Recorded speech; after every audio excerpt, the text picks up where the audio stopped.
everyone. Well, I'm here to talk to you today about concealers. This is a little bit of a follow-up to my concealment video because I still have ladies that are confused about the best type of concealing. We do recommend Jennifer and Fiorella as the two concealing shades.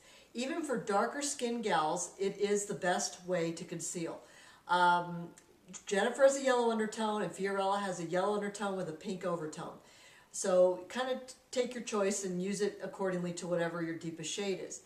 The reason why they work well as concealers is because you can take your typical foundation shade and mix it and bring it up to the level that you want.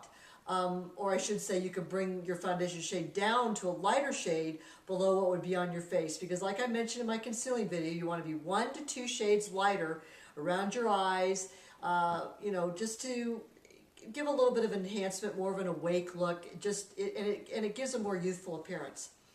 Then the other thing that I wanted to address is the different concealment products that they provide out there that are kind of gimmicky and they're really not necessary.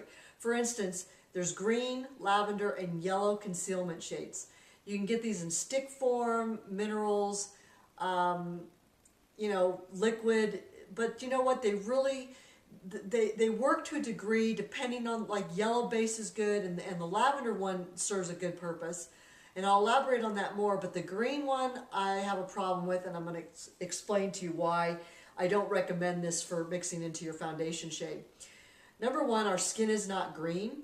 And even though in color theory green is opposite of red, whereby it reduces redness because red is a primary and green is a secondary, so it basically will neutralize red when they're mixed together.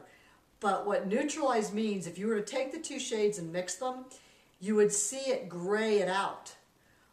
You would actually see red become turn anywhere from a gray to a purpley tone if you mix it in, because green is a combination of yellow and blue. So that's where it's hard to explain, but if you look at it on the color wheel, it's green is designed to create olive shades, but the problem is green is not a true skin tone. Women are olive because they have more blue in their skin, not green. And then they tend to be more sallow, which is like a greenish yellow. That's because they have excessive yellow and blue in their skin as well, with very little red. So when you use green to neutralize red, you actually are creating a shade that's not normal for, let's say, an ivory or a peach tone or Latina or, Irish skin. You're going to muddy up your face or make it look like there's a bruise there, or it might look kind of gray underneath, but it'll appear darker. It'll start to alter the shade you put over the top of it. It just doesn't work well with mineral makeup for another reason, because minerals tend to mirror other shades like your skin tone, and if there's green on there, it's going to mirror that. It's going to pick that up or blend in with it. Chromium oxide green is typically what is used to create green, including olive shades. And what you'll find is if you perspire or once your oils mix in with that, you're going to see your skin actually kind of turn a gray ashy pall.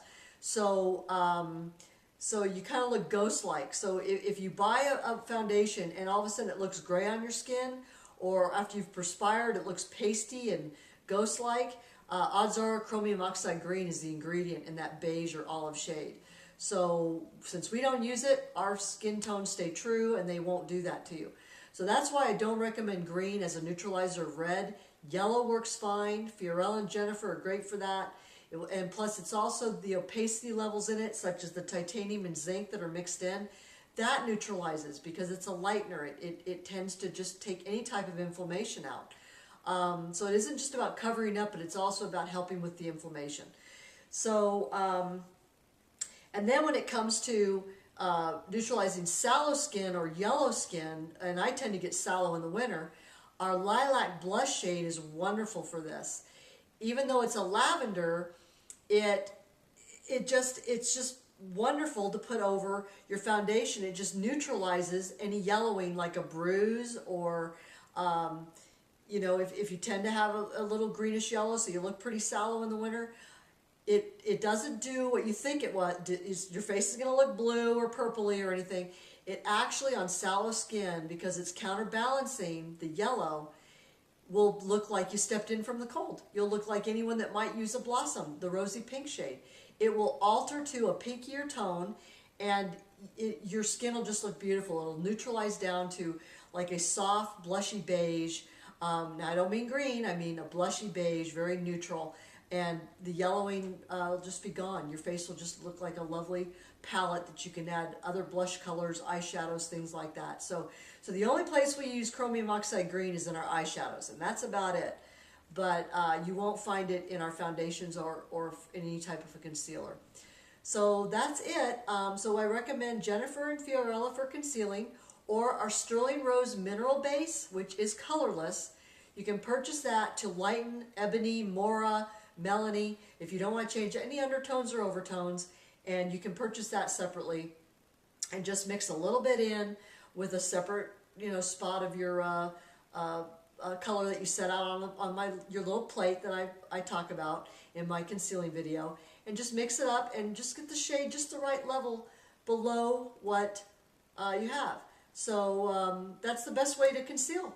So anyway, if you have any other questions, don't hesitate to write to me. And my next video is going to be addressing understanding our foundation formulations of Dewy, Delicate, and Velvet, and to know what's the best one to choose with skin type versus skin problem. Okay, that's it. Well, have a great weekend. Enjoy your day. Take care. Be well. And always remember to celebrate your natural beauty. Bye-bye.